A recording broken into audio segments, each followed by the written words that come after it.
आज मेरो भान्सामा चाहिँ काँक्रा गोपीको अचार बन्दैछ अनि यता राजमाको दाल बन्दैछ अनि यता मेरो चामल पाकिसक्यो हैन। आज मैले फेरि काँक्राको अचार बनाउँछु। गोबीलाई फेरि यसरी बोइल गर्छु। मैले एकछिनसम्म स्टिम गर्छु।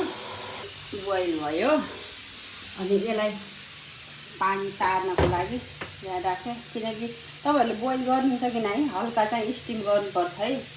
यो के हुन्छ भने यसमा टेपम हुन्छ भन्छ जो दिमागमा के अरे अन्डा पार्छ भन्छ नि। त्यही कारणले गर्दा मैले अलिक तातो छ यो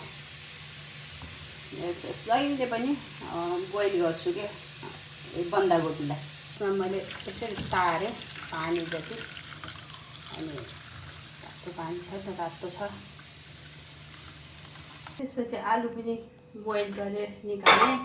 आलु के थियो भने अलिक ठुल्ठुला थिए त्यसपछि काटेर सानो गराएर बोइल गरेँ। यो अचारको लागि हो। अब यता यो राजमा फेरि मैले यसलाई दाल बनाउने हो।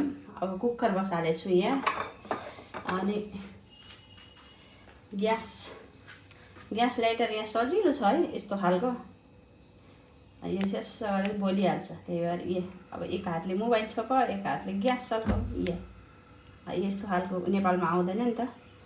यो यहाँ चाहिँ आउँछ।